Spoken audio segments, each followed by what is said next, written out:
Well,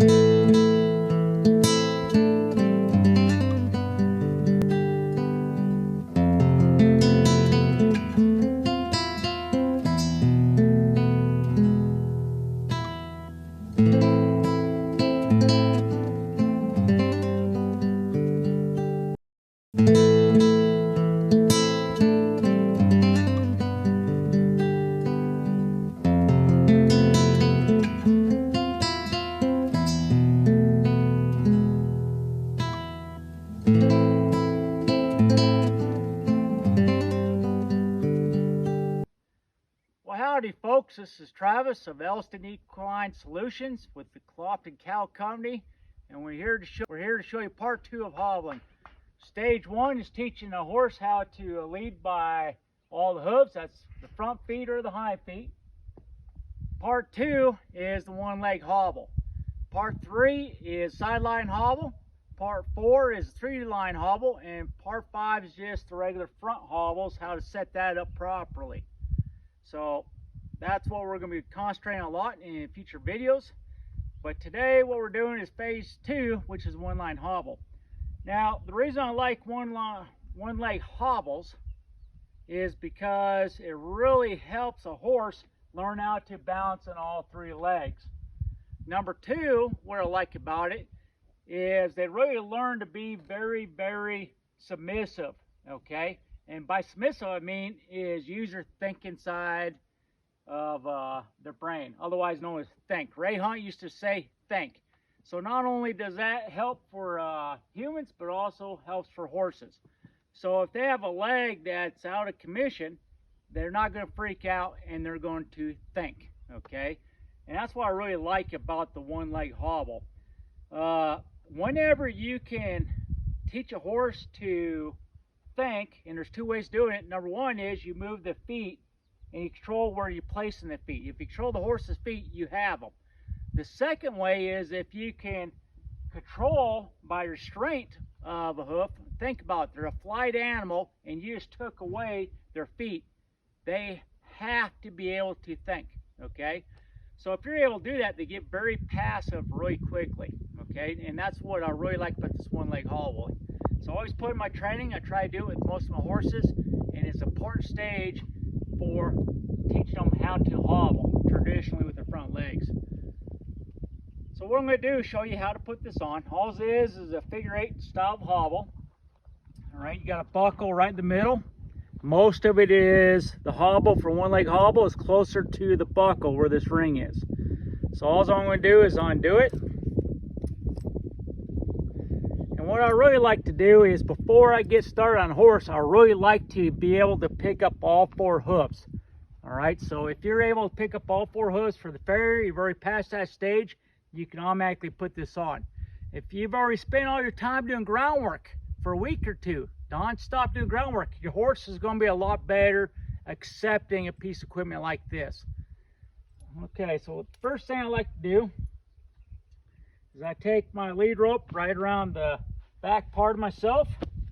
That way if anything happens, I can bend the nose to me and the hind quarters can go straight out to the back. See where the hind quarters is going to go? So if they get western, I have that for my safety. I'm going to be at this nice 45-degree angle pocket from the shoulder so they can't kick at me, they can't lunge at me, and I'm doing just fine. All right, so I set this up, prepared to position for transition. I have the loop right here, the buckle away from me. All I'm going to do is slide down the leg, give the cue that I normally do, pick the hoof up, and go ahead and slide my one-leg hobble right onto the horse. Now you notice I have the buckle. And all I'm going to do is wrap it around the top part. The small part's around the pastern. This part goes around the forearm. And I'm going to tighten it up as tight as I can get it. Slide around the buckle. Now, Gunner here's never had hobbles on. I have taught him how to lead by the hind hoofs. I've taught him how to lead by the front hooves. In preparation for a pack trip I had last September, October with Hunting for Heroes. So he's learned to be on a picket stake.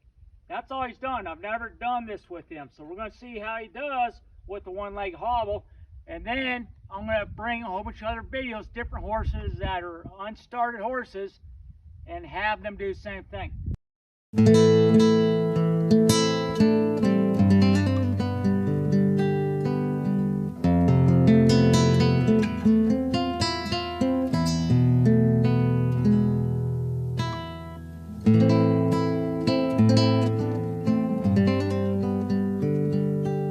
Now, right now, I'm off 45-degree angle.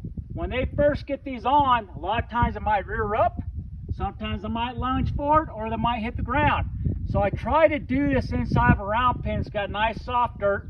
Do it in the middle of arena, away from the fencing, so the animal can't get hurt. So I'm just going to have him stay there for a little bit. Once he's done with that, all I'm going to do is just kind of sack him out a little bit with my lead rope. Just kind of do some stuff. This is trying to teach him worn pressure. Worn. He's wearing the hobble, the one-leg hobble. This is one of the pressures that we give a horse. Once I feel he's good on that side, I'm going to go to the other side. Okay, I'm going to go wide from the nose. Do the same thing on this side. I might even go on top of his back and do this number. If he starts to move, he starts to move, but I'm not going to be in front of him. See how far away I am from him? Okay. Now he really realizes it's on.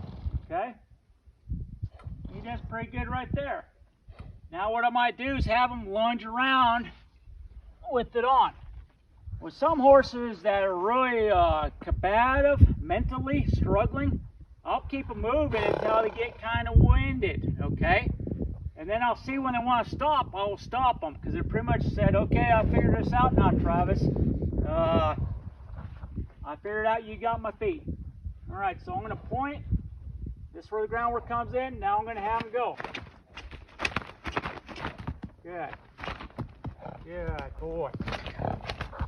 He's all right here struggling. He's got to learn to move and think.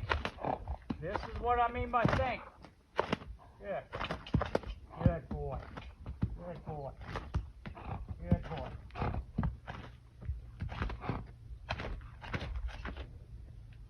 See, he's not really a hard fighter. I'm going to let him investigate that. I'd rather have him away from the fence. Yeah, I'd rather have him away from the fence. But I'm going to let him rest there. Now I'm going to have him go again. Try to direct him away from the fence. Good boy. Good boy.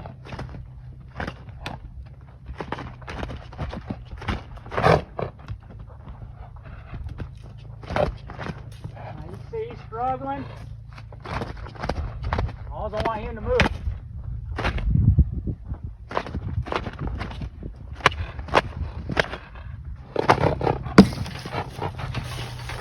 I was trying to get him away from the fence. There we go. Good. Good. We got him away from the fence. Good. Good. You can hear him breathing hard. You can hear him snorting. Now he's kind of loosening up the hobble. So now I'm going to kind of approach him and rub him. Let him know it's okay. Now you're going to say, Travis, what the heck's the purpose of this?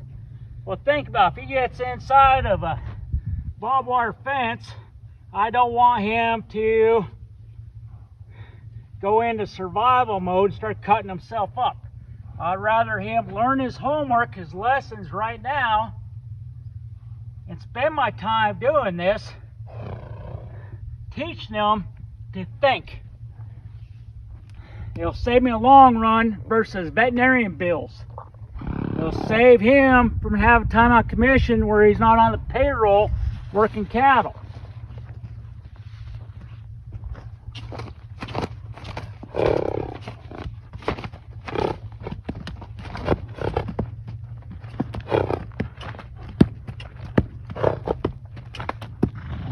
He's being very, and sometimes they'll hit themselves in a job, but they gotta learn to wear it. And they're okay with that. Once again, I am doing tough love with this horse.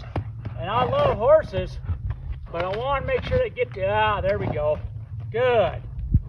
I've seen a little change there. Yes. That was my new change right there. He figured it out. Okay, I'm still away from him because I don't want him to lunge into me. Good. Good.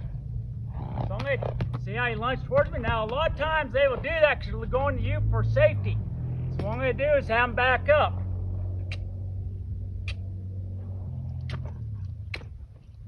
Let him know he can still move his feet.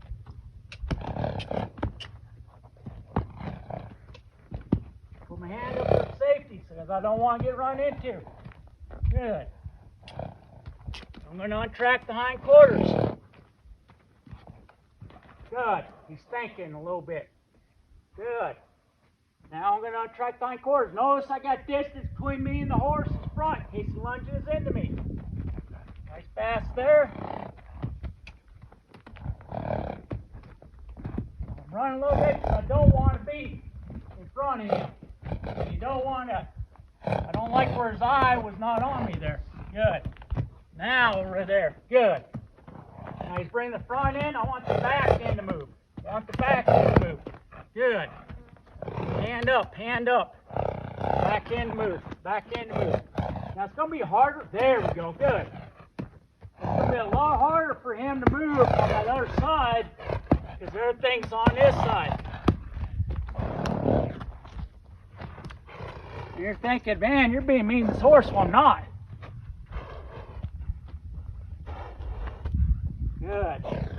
I love it when their head starts dipping. They're going to be like, oh, man. Good. Good. Good. Good. Pet them, rub them. Good. Going wide so I'm not in front of him so it doesn't go up into me. I might have him fall field here. I want him to think.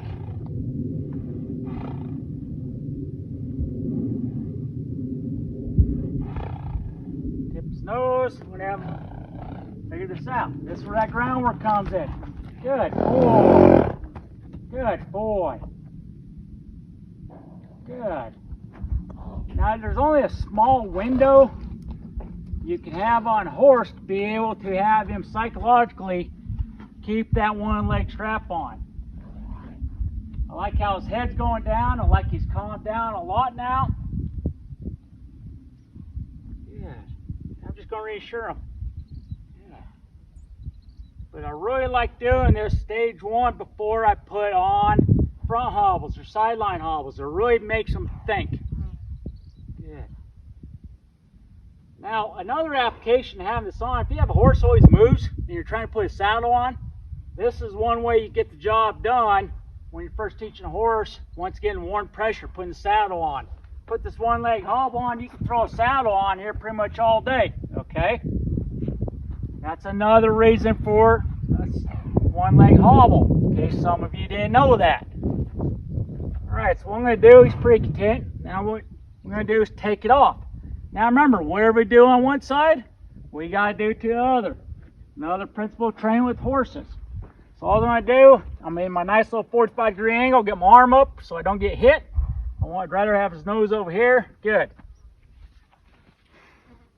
And I'm just going to take this off. If I have this on way too long, they are going to get to where they're not learning anything, and now it's just being uncomfortable for the horse. We want them to be in a learning phase. And then normally what I do is I just rub the leg. Once it's off, that's my cue. Now we walk forward, let them know, hey, you survived that. You're okay because you started to think. You're calming yourself down off of worn pressure.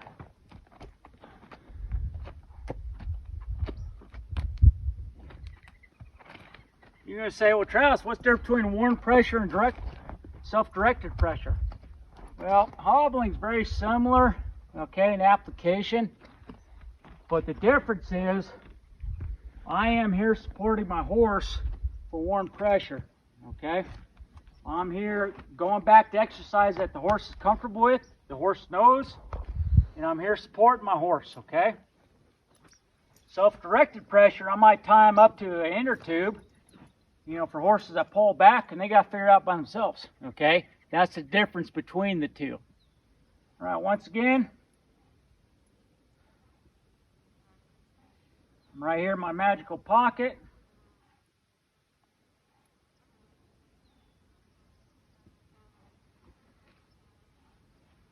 Slide down, give the cue to pick up his hoof.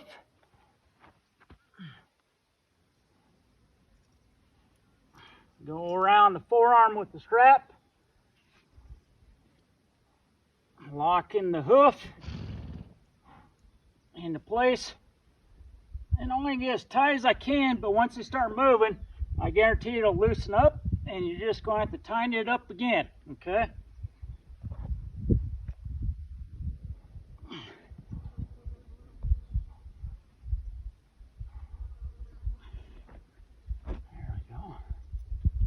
Now some horses struggle on the left side, some horses struggle on the right side. Every horse is different, just like people learning. Every person is different. If they're left-handed or right-handed. What brain they operate out of, okay?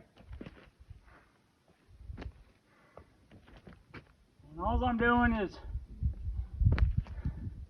just sacking them out. See if I could teach them, because this is comfortable, because we've done this quite a few times.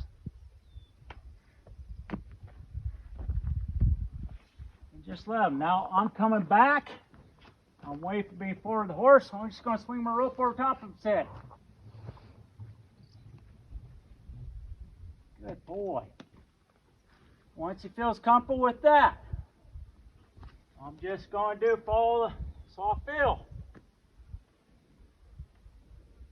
You just do stuff that you can do to help support your horse in learning. Learning how to wear the hobble. Remember, our goal is not to torture the horse. Our goal is to have the horse think. Not go in survival mode, go into think. Now this side's going to be a little bit harder because that's where the hobble is. Good boy. Good boy. Good. Now you can see the distance. Once again, for safety, use common sense when being away. Now he's licking and chewing. He's fine there. Good boy. Now I'm going to go around the other side. I'm going to get to my 45-degree pocket.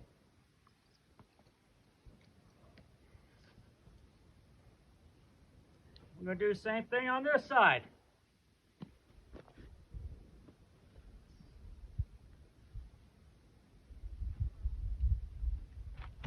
A lot easier for them. Good deal. Okay.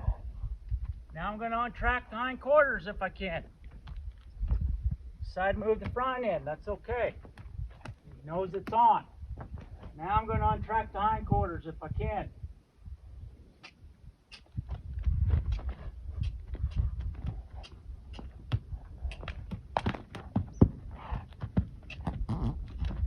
Getting a little gassy there. Okay.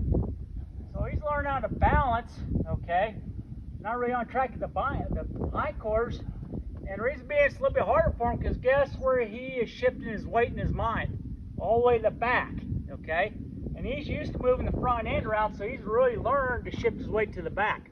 I actually kind of like this, okay? He's not putting all his weight down on that left front. And he's really balanced himself pretty nice. And I know he can untrack himself because we just did that before this by following the feel. So I really like that. So what we're going to do now is have him go forward. I'm going to grab my flag. Have him lead fall. Good. Now I am going to be ahead of him. See how he's catching up? Good. He backed up off of it.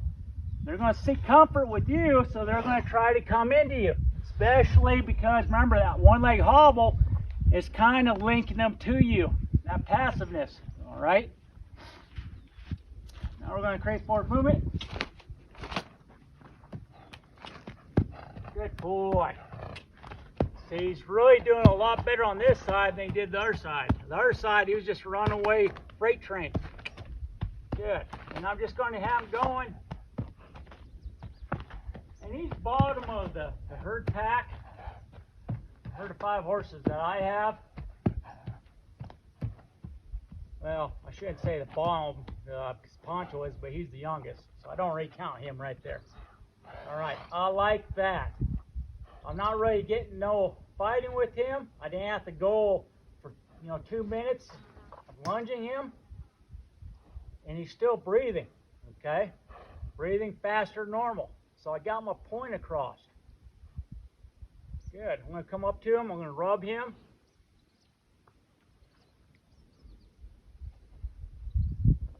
And I don't do this all the time. Once I've done this, I don't generally do it anymore, okay?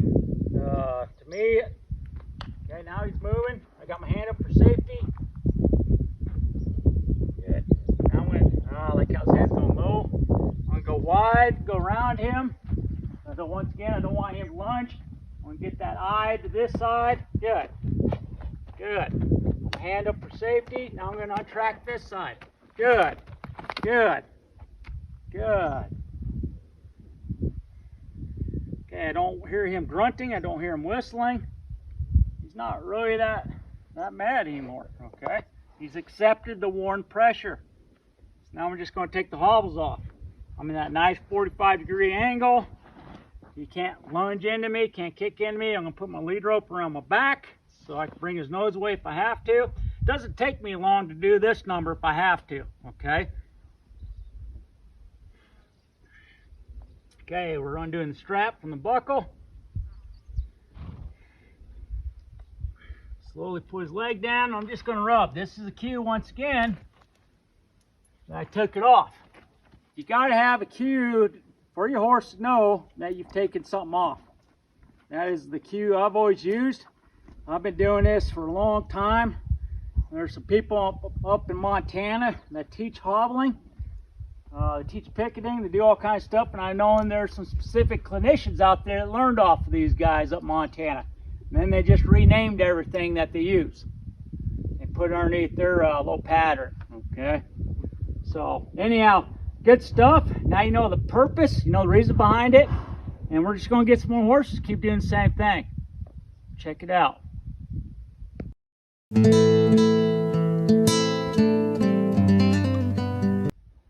Alright, so this is for my vaqueras and my vaqueros, for my working cowboys and cowgirls, whatever you call yourself.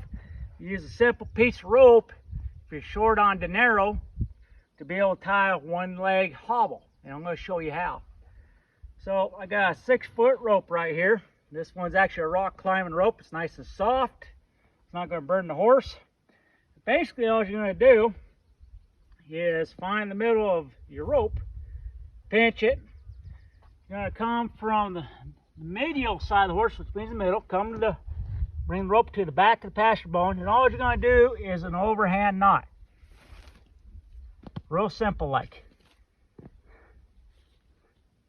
No, it's underneath the fetlock, so it's underneath that joint, so it slides up, it's good. Now what I'm going to do is pick up the horse's leg.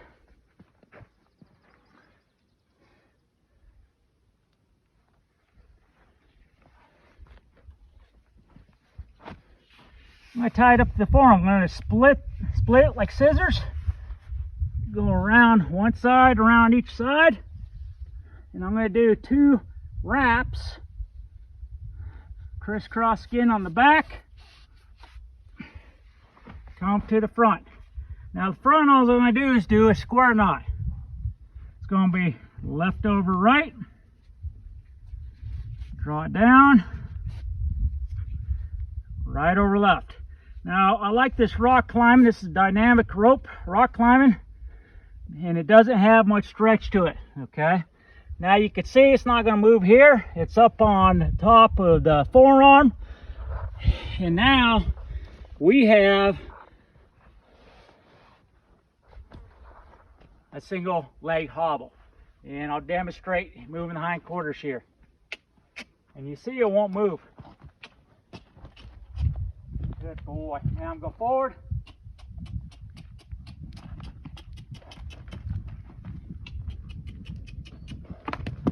Good. Good boy. Good boy. Once again, I don't ever want to be standing in front of the horse because it might go forward. Now, he's done this quite a bit on other hobbling. I'm just showing you a way if you're short on cash, making day wages. This is one of the best ways to be able to do this. Now, don't leave it on forever. Once they're good, go ahead and take it off whatever you're doing. Whether you're laying the horse down, you're doctoring, you're doing shots, doing one leg hobble and you're doing shots, how's the mule supposed to get away? How's the horse supposed to get away? This is great for them horses if you're not doing a twitch. Do a one leg hobble. Believe me, they're going to get tired, they're going to huff and puff. They're going to stand there and now you give those shots to those ones that are being a pain in the rear end. So here you go. Hope you like the tip. All right, so to undo it, I'm going to make sure I'm standing right here, 45-degree angle from the horse's shoulder so you can't leap into me. I got my arm up here if I need to. I got my rope around my back so I can bring his nose in towards me if I have to untrack the hind quarters so I don't get hurt. So first thing I'm going to do is undo the square knot. It's naturally going to lay it down by itself. Boom. Now all I have to do is undo the overhand knot.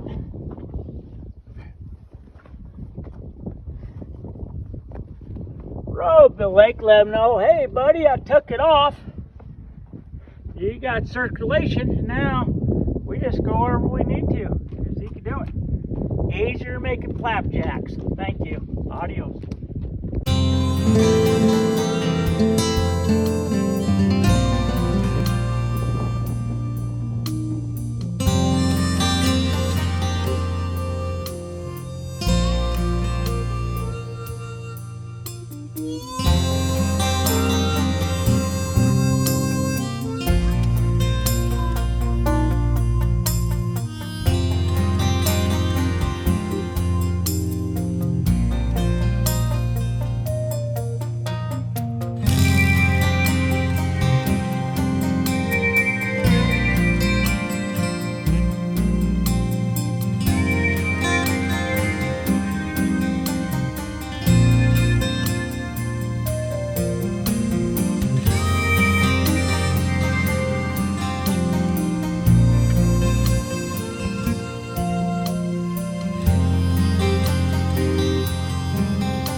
you.